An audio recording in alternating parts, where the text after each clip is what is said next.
যে দেখেন না হযরতে নূহ আলাইহিস সালাতু ওয়াস সালাম তিনি তেনার যুগের মানুষদের ব্যবহারে বিরক্ত হইয়া আল্লাহ পাক রব্বুল আলামিনের দরবারে বদদুয়া করে বসলেন, রব্বি লা তাযর আলাল আরদি মিনাল কাফিরিন দাইয়ারা।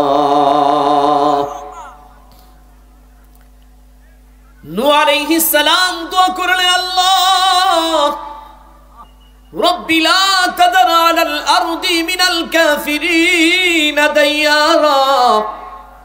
কেন দোয়া করলেন, বদদুয়া কেন করলেন? উনি 900 বছর বিল হক বাশীরান ওয়া নাযীরা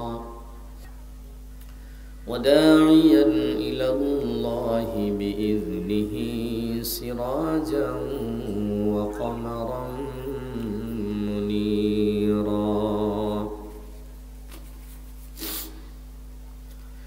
أما بعد فقد قال الله تعالى في كلامه المجيد والفرقان الحميد: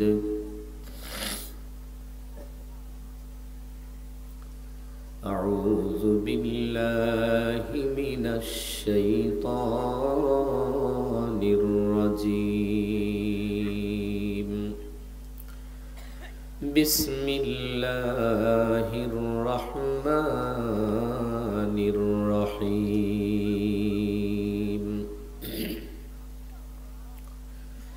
إن الله اشترى من المؤمنين أنفسهم وأموالهم بأن لهم الجنة. وقال النبي صلى الله عليه وسلم: أعدت لعبادي الصالحين ما لا عين رأت ولا أذن سمعت ولا خطر على قلب بشر.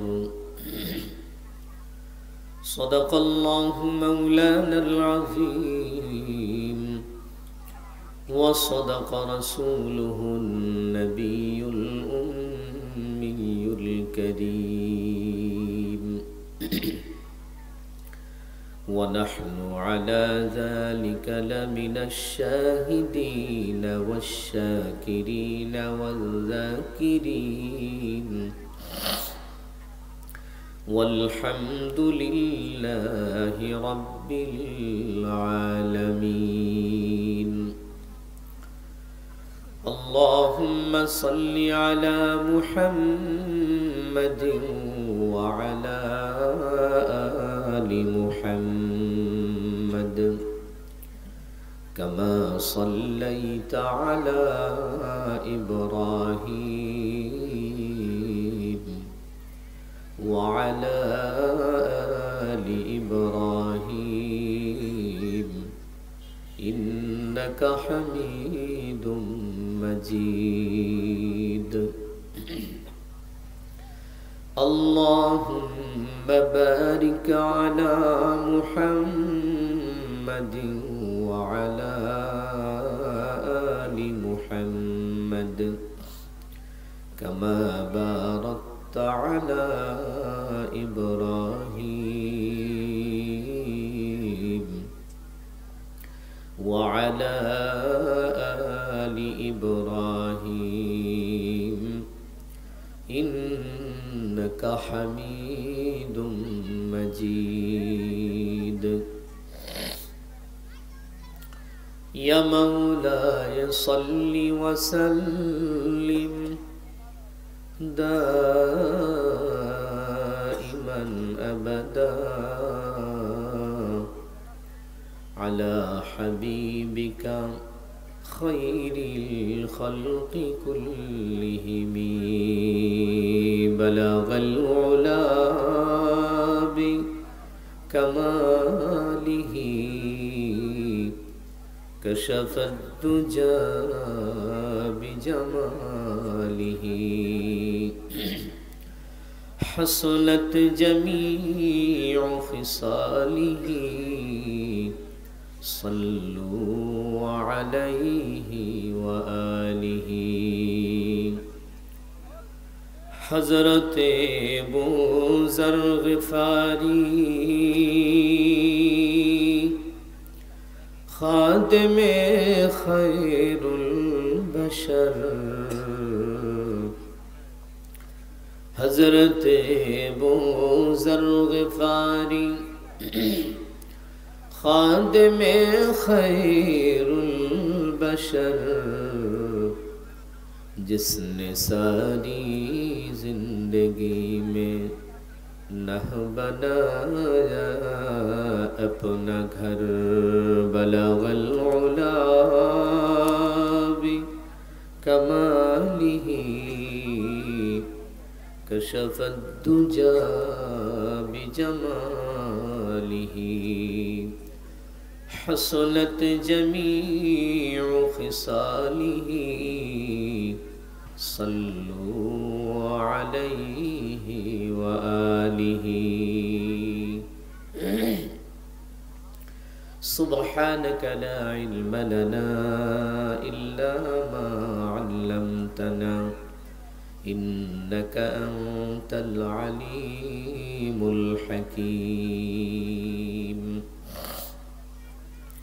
سبحان ربك رب العزة عما يصفون وسلام على المرسلين والحمد لله رب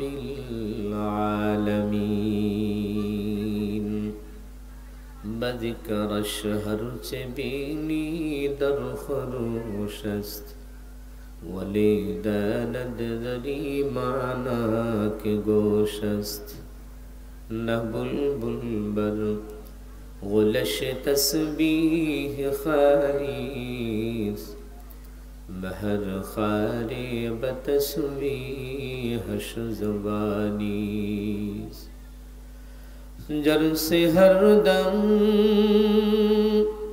بغوید اللہ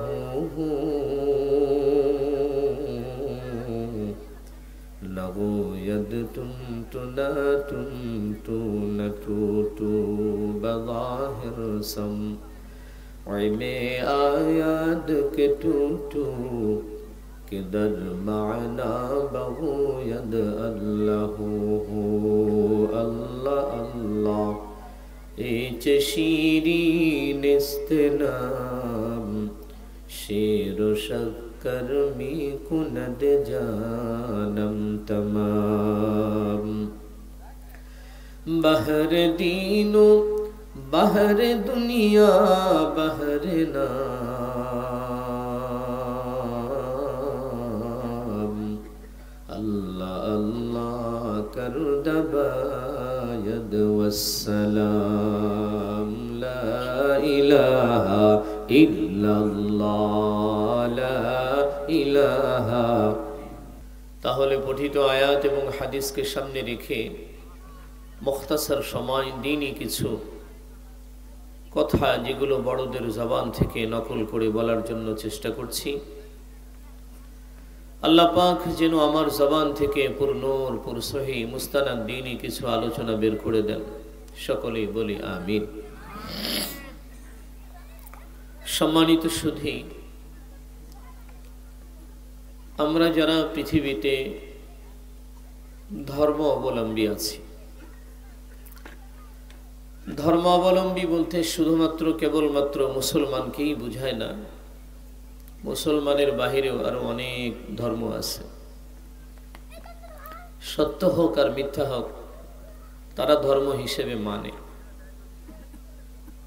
পৃথিবীতে যত ধর্ম অবলম্বী মানুষ আছে তাদের প্রত্যেকের দিলের ভেতরে একটা কমন চাহিদা আছে কি কমন চাহিদাটা হলো সবাই জানে যে এই পৃথিবীতে কেউ চিরদিন থাকবে না কোনো একটা সময় এই পৃথিবীর মানুষগুলো বিদায় নিয়ে চলে যাবে পূর্বে যারা ছিল তারা যেমন চলে গেছে, আমরা এখন যারা আছি কিছুদিন পরে হয়তো আমরাও থাকবো না। এভাবে করে পালাক্রমে মানুষ আসবে এবং চলে যাবে, এটা দুনিয়ার একটা সিস্টেম। এভাবেই আল্লাহ পাক দুনিয়াটাকে সামনের দিকে এগিয়ে নিয়ে যাচ্ছেন। তো মানুষের চিন্তা যে আমরা যখন পৃথিবীতে থাকতেই পারবো না, অন্য আরেকটা জগতে চলে যাব। ওই জগৎটার নাম হলো আলমে বারজাখ। ওই জগৎটার নাম কি? এই বাচ্চাগুলোকে কেউ থামান না, কেউ যান অন্যদিকে সরাই দেন, ছেলেদেরকে গালি দিয়েন না, ওদেরকে বুঝাইয়া অন্যদিকে সরাই দেন, অন্য পাশে চলে যান। যে জগৎ, এই জগৎটার নাম হলো আলমে বারজাখ।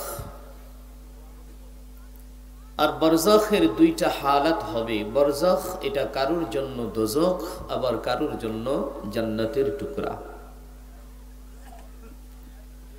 এ কারণেই পৃথিবীতে যারা ধর্ম পালন করে তাদের একটা চিন্তা হলো যে কবরে চলে যাওয়ার পরে বা হাসরের ময়দানে যখন আবার উত্থাপিত হব, তখন যেন আমরা জাহান্নামে অথবা দোজখে অথবা নরকে না যাই। সকলের দিলের কমন চাহিদা হলো যে জান্নাতে যেতে চায়, কেউ বেহেশতে যেতে চায়, কেউ আবার স্বর্গে যেতে চায়। তাই নয় কি? আপনারাও চান তো নাকি? কোথায়? হ্যাঁ, আপনারা ওই যে ওখানে ওনারা হাত তুলে দেখান, কোথায় যেতে চান আপনারা? সকলে মিলে হাত তোলেন, সকলে মিলে হাত তোলেন, কেউ বাদ থাকবেন না। হতে পারে আজকের এই হাতটা আল্লাহ কবুল করবে। যদি একবার কবুল হয়ে যায় তো আলহামদুলিল্লাহ, জান্নাতে যাওয়া আর কোনো বাধা থাকবে না। আলহামদুলিল্লাহ, হাত নামা। তাহলে বোঝা গেল যে আমরা সকলেই জান্নাতের বাসিন্দা হতে চাই। কেন? আমরা জানি যে জান্নাত এমন একটা জায়গা যেখানে যাওয়ার পরে কোনো দুঃখ নাই। ওপরে দুইটা জায়গা আছে, একটা হলো জান্নাত আর একটা হলো জাহান্নাম। জাহান্নাম হলো চির দুঃখের জায়গা। জাহান্নামে যাওয়ার পরে কেউ যদি আল্লাহ পাকের কাছে চায় যে আল্লাহ আমাকে জাহান্নামে রেখেছেন, ঠিক আছে ভালো, কিন্তু পাশাপাশি একটু সুখ শান্তিও দিয়েন, দেবে কি? এটা আশা করাও ভুল, কারণ জাহান্নামে কখনো সুখ শান্তি পাওয়া যাবে না। আর কেউ যদি জান্নাতে প্রবেশ করে, সেখানে যাওয়ার পরে সে যদি বলে যে আল্লাহ সুখ বেশি হয়ে গেছে, এত সুখ ভালো লাগে না, মাঝে মধ্যে একটু দুঃখ দুঃখ দিয়েন, পাওয়া যাবে? কথা বলেন, জান্নাতে দুঃখ পাওয়া যাবে? জাহান্নাম চির দুঃখের জায়গা আর জান্নাত হলো চির সুখের জায়গা। সুখ আর দুঃখ এই দুইটার মিশ্রণের একটা জায়গা আছে, এই জায়গাটার নাম হলো দুনিয়া। এই জায়গাটার নাম কি? দুনিয়া। এই দুনিয়াতে কেউ যদি মনে করে যে আমি চির সুখী হব, তাহলে সে ভুল করলো। আবার কেউ যদি মনে করে যে আমি পৃথিবীর জমিনে চির দুঃখী হব, তাহলে সেও ভুল করলো। ঠিক না? কিছু সুখ কিছু দুঃখ, এই জায়গাটার নামই হলো দুনিয়া। এখানে চির সুখী কেউ হতে পারবে না, চির দুঃখীও কেউ হতে পারবে না। কোন মানুষ যদি মনে করে যে আমি পৃথিবীর জমিনে সবচেয়ে বড় ধনী ব্যক্তি হব, তুমি কেন ধনী ব্যক্তি হবে? বলে সুখের জন্য। পৃথিবীর সমস্ত সম্পদ যদি তার পায়ে ঢেলে দেওয়া যায়, এই মানুষটা কি পৃথিবীতে চির সুখী হতে পারবে? সকলে মিলে বলুন, পারবে না। কারণ এটা চির সুখের জায়গা না। পৃথিবীর জমিনটা হলো দুঃখ আর সুখের মিশ্রণের একটা জায়গার নাম। যে মুসা আলাইহিস সালাতু ওয়াস সালাম, আল্লাহ পাকের তো জলিলুল কদর একজন নবী ছিলেন। তিনি মুসা আলাইহিস সালাতু ওয়াস সালামের একটা উপাধি ছিল, এই উপাধিটার নাম হলো কালিমুল্লাহ। কি নাম? সকলে বলেন না, কি নাম? কালিমুল্লাহ। কেন? যে উনি কথা একটু বেশি বলতেন। উনি কথা বেশি বলার কারণে যে আল্লাহ পাক নারাজ তা না, কিন্তু আল্লাহ খুশি। খুশি হয়েই আল্লাহ উপাধি দিছে কালিমুল্লাহ। তো হযরতে মূসা আলাইহিস সালাতু ওয়াস সালাম আল্লাহ পাকের সাথে কথা বলার জন্য একবার তুর পাহাড়ে যাচ্ছিলেন। নির্দিষ্ট একটা জায়গা ছিল, ওখানে বসে তিনি আল্লাহর সাথে কথা বলতেন। তো যে মহল্লা দিয়ে যায়, মহল্লার ভেতর থেকে একজন আল্লাহর বান্দা দৌড়ে বের হয়ে আসছে। এসে মূসা আলাইহিস সালামকে বলতেছে, হুজুর, আমি তো অনেক দিন যাবত আপনার অপেক্ষা করতেছিলাম। কেন? আপনি তুর পাহাড়ে কখন যাবেন, আল্লাহ তাআলার সাথে কথা বলবেন। আমি আপনার মাধ্যমে আল্লাহ পাকের কাছে একটু দোয়া করাবো, মানে নবীকে দিয়ে দোয়া করাবে।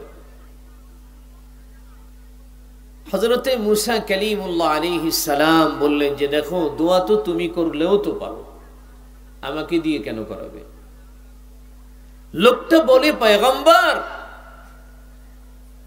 আমি আমার জীবনে অনেক নাফরমানি করেছি, অনেক গুনাহ করেছি, আল্লাহ পাকের অনেক অবাধ্যতা হয়েছে আমার দ্বারা। এজন্য আমার জবানের দোয়া আল্লাহ তাআলার কাছে কবুল হতেও পারে, নাও পারে।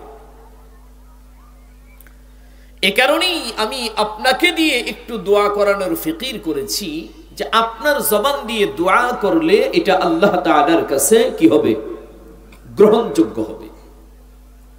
এই জন্য আমি আপনাকে বেছে নিয়েছি, কারণ আপনি তো আল্লাহ পাকের একজন নবী, আর নবীদের জবান এটা হয় পবিত্র। একটা জবান পবিত্র হয় কখন? যখন জবান থেকে কখনো কোনো মিথ্যা শব্দ বের হয় না। আমরা মিথ্যা বলি নাকি? হ্যাঁ, মাশাআল্লাহ। যেই জবান দিয়ে কখনো কোনোদিন মিথ্যা কথা বের হবে না, যেই জবান দিয়ে কখনো কোনোদিন চুগলখড়ি হবে না। বুঝেন এটা চুগলখড়ি কারে বলে? হ্যাঁ, একজনের কথা আরেকজনের কাছে লাগানো, এর কথা আবার ওর কাছে লাগানো, এটার নাম হলো চুগলি। আছে না কিছু মানুষ, এই টাইপের মানুষ, খুব সাধু সেজে আপনার কাছে আসবে, ভাই, কাকা, ভালো আছেন, কবে থেকে আপনাকে দেখি না, কাছে বসে মিষ্টি মিষ্টি কথা, এই করে সেই করে, কাকা আপনি তো এত সহজ সরল মানুষ, ইস, আপনার ব্যাপারে এগুলা কথা শুনলে আমার তো মাথা নষ্ট হয়ে যায়। হ্যাঁ, আপনি কি শোনেন না কিছু? এরপরে যা যা আছে একজনের ব্যাপারে বলল। একজনের ব্যাপারে যদি আপনি তার কাছে বলেন, সে তো কিছু বলবেই, ঠিক কিনা? তো উনি যখন কিছু বলে, এই কথাটা নিয়ে আবার তার কাছে লাগায়। এরকম লোকও আছে কি? আওয়াজ দিয়ে বলেন, আছে কি? এদেরকে বলা হয় চুগলি, চগলখোর। কি বলা হয়? চগলখোর। যেই জবান দিয়ে কখনো কোনোদিন কারো গীবত, নিন্দা, চর্চা, শিকায়ত হবে না, যেই জবান দিয়ে কখনো আল্লাহর বিরুদ্ধে কোনো শব্দ উচ্চারণ হবে না,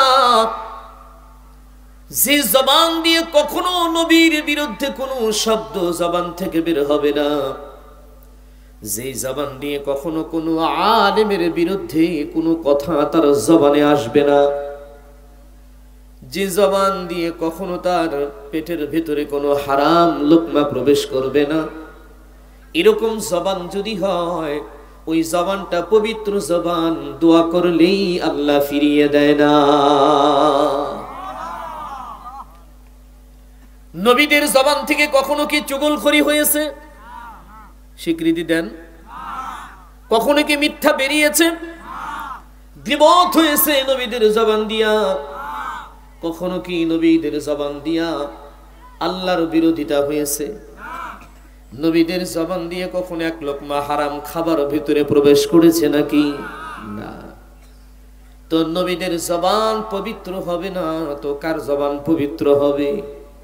ওই যে দেখেন না, হযরতে নূহ আলাইহিস সালাতু ওয়াস সালাম, তিনি তেনার যুগের মানুষদের ব্যবহারে বিরক্ত হইয়া আল্লাহ পাক রব্বুল আলামিনের দরবারে বদদুয়া করে বসলেন, রব্বি লা তাযর আলাল আরদি মিনাল কাফিরিন দাইয়ারা। নূহ আলাইহিস সালাম দোয়া করলেন, আল্লাহ রব্বি লা তাযর আলাল আরদি মিনাল কাফিরিন দাইয়ারা। কেন দোয়া করলেন, বদদুয়া কেন করলেন? উনি 900 বছরের উপরে কালেমার দাওয়াত দিয়া শুধুমাত্র 80+ কিছু মুসলমান বানিয়েছিলেন, কেউ তার কথা মানে না। কথা না মানলি ভালো কথা, কিন্তু নবী যখন কালিমার দাওয়াত দিতে যায় উল্টো ওনার উপরেই নির্যাতন করা হয়। এ কারণে পয়গম্বর দিনের বেলা মানুষের অত্যাচারে কান্নাকাটি করতেন, আর রাতের বেলা আল্লাহ পাকের ভয়ে তিনি নামাজের মুসল্লায় দাঁড়িয়ে দাঁড়িয়ে কাঁদতেন, সেজদায় পড়ে পড়ে কান্নাকাটি করতেন। এর মানে তিনি রাতেও কাঁদেন, দিনেও কাঁদেন, সব সময় শুধু কান্নায় চোখ ভিজা থাকে। যে কারণে আরশের মালিক ওনাকে একটা নাম পড়িয়ে দিলেন, যে নামটা হলো নূহ। আসলে ওনার জন্ম নাম হলো আব্দুল গফফার। কি নাম? ওনার নাম হলো আব্দুল গফফার। শুধু কাঁদেন তো, এই জন্য মালিক নাম পড়িয়ে দিলেন নূহ। তো নূহ আলাইহিস সালাম বদদুয়া করছে, রব্বি লা তাযর আলাল আরদি মিনাল কাফিরিন দাইয়ারা। রব্বুল আলামিন এদেরকে সমূলে ধ্বংস করে দাও, এদের ঘর বাড়িও ছাড়বা না। আল্লাহ পাক রব্বুল আলামিন সঙ্গে সঙ্গে তিনার দোয়াকে কবুল করে ফেললেন। লম্বা ঘটনা বলা উদ্দেশ্য নয়। প্লাবন হয়ে গেল, সমস্ত কিছু ধ্বংস হয়ে গেল। নবীকে যারা অনুসরণ করেছে, অনুকরণ করেছে, তাদেরকে আল্লাহ হায়াতে বাঁচিয়ে রাখলেন। যখন পৃথিবীর জমিনে আবার অবতরণ করলেন, মালিকে ডাক দিয়ে বলে, নূহ জমিন থেকে কিছু কাদা মাটি উঠাও। উঠাইলেন। এগুলো দিয়ে তুমি তোমার হাতের দ্বারা শিল্প কার্য করো, মানে হাঁড়ি পাতিল তৈরি করো। নূহ আলাইহিস সালাম এগুলো সুন্দর করে তৈরি করলেন। দিনের বেলা রৌদ্রে দিয়ে শুকাইতেছেন, আর রাত্রে বেলা বৃষ্টি অথবা কুয়াশা পড়ে যদি ভিজে যায়, এজন্য তিনি আবার এগুলো গাছের বড় বড় পাতা দিয়ে সুন্দর করে ঢেকে ঢেকে হেফাজত করেন। এগুলো যখন এক পর্যায়ে শুকিয়ে একেবারে টনটনা হয়ে গেছে, ডেকে বলেন, আল্লাহ এই হাড়ি পাতিল গুলো তো আপনি বানাতে বলেছিলেন, এখন কি করব আমি এগুলা? মালিক ডাক দিয়া বলে, নূহ শক্ত দেখে একটা ডান্ডা হাতে নাও, মানে লাঠি হাতে নাও, আর এই হাড়ি পাতিল গুলো পিটিয়ে পিটিয়ে ভেঙে চুরমার করে দাও। আল্লাহ পাক হুকুম করেছে, অবাধ্যতা করা যাবে না। নূহ আলাইহিস সালাম লাঠি হাতে উঠা নিলেন, আর ওই হাঁড়ি পাতিল গুলো ভাঙতেছেন। একটা করে পিটানি দেয় আর চোখের পানি বেরোয়, একটা করে আঘাত করে আর চোখের পানিগুলো বের হয়। ফুফিয়ে ফুফিয়ে কাঁদেন আর হাঁড়ি পাতিল গুলো ভাঙতেছেন। মালিকে জিজ্ঞাসা করে, নূহ তুমি কাঁদো কেন? তোমার চোখে পানি কেন? নূহ আলাইহিস সালাম আর নিজেকে কন্ট্রোল করতে পারলেন না। উনি ডাক দিয়া বলে, আল্লাহ আপনি বললেন হাঁড়ি পাতিল গুলো বানাইতে, আমি বানাইলাম। সারাদিন রৌদ্রে দিয়া কত কষ্ট করে শুকাইলাম, রাতের বেলা বৃষ্টিতে ভিজে যাবে এজন্য করে আমি রব্বুল আলামিন এই হাঁড়ি পাতিল গুলো সুন্দর করে গাছের পাতা দিয়া ঢেকে ঢেকে হেফাজত করলাম। আয় আল্লাহ তাআলা নিজের হাত দিয়া টিপা টিপা যত্ন করে করে বানাইছি, এগুলোর প্রতি আমার একটা মায়া পড়ে গেছে। নিজের হাতে আবার ভাঙতে যখন শুরু করেছি, আমার তো বড় কষ্ট হয়, কলিজা ছিঁড়া যায়।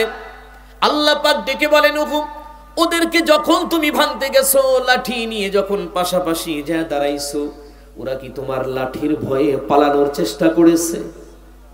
না, এই যে তুমি যখন তাদের উপরে আঘাত করতে যাচ্ছ, তখন কি তারা মায়ের ভয়ে তোমার কাছে ক্ষমা প্রার্থনা করেছে? বলেন না। ওরা কি দূরে পালায়া চলে গেছে? বলে না। তোমার ভয়ে ওরা কি চিৎকার চেঁচামেচি করে কান্নাকাটি করেছে, আহাজারি করেছে? বলে না, আল্লাহ তা তো করে নাই। আল্লাহ বলে তাহলে এত মায়া কেন তোমার অন্তরে? এই নূহ, এই তো কয়দিন আগে তুমি হাড়ি পাতিল গুলো বানাইলা, এরা হলো জড় বস্তু, ওদের ভিতরে কোনো প্রাণ নাই, আত্মা নাই, ক্ষমাও চাইতে পারে না, কথাও বলতে পারে না, মায়া কান্না করে না, তোমার থেকে ভয়ে পালায়া যায় না।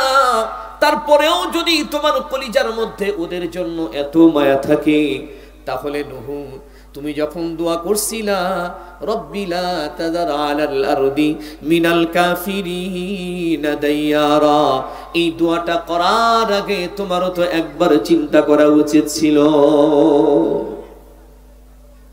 একটাবার ভাবো নাই যে আমি আমার এই বান্দাদেরকে আমি নিজের হাত দিয়ে বানাইছি, অগর ওই চেহারাটা আমি নিজের হাতে তৈরি করছি, আর তুমি কিনা দোয়া করে দিলা জানলা ওদেরকে ধ্বংস করে দাও। মাটির হাড়ি পাতিল ভাঙতে যদি তোমার কষ্ট হয়, আমি আল্লাহ ওদেরকে পৃথিবীর জমিনে পাঠিয়েছি, তিল তিল করে বড় করেছি, আমি আল্লাহ রিজিক দিয়েছি, হায়াত দান করেছি। ওরা যখন প্লাবনে ডুবে যাচ্ছিল, আমি আল্লাহর কাছে কত কান্নাকাটি করছে, ক্ষমা করি নাই। শুধু তোমাকে অপমান করা হবে এজন্য আমি ওদেরকে ক্ষমা করি নাই, শুধু তোমার জবানকে প্রাধান্য দিতে গিয়া ওদেরকে ধ্বংস করে দিছি। এখন তুমি বলো আমি আল্লাহর কি কষ্ট হয় নাই? আমার কি কষ্ট হয় না? তো নবীদের জবান এটা পবিত্র জবান, দোয়া করলে এটা কখনো আল্লাহ ফিরাইয়া দেয় না।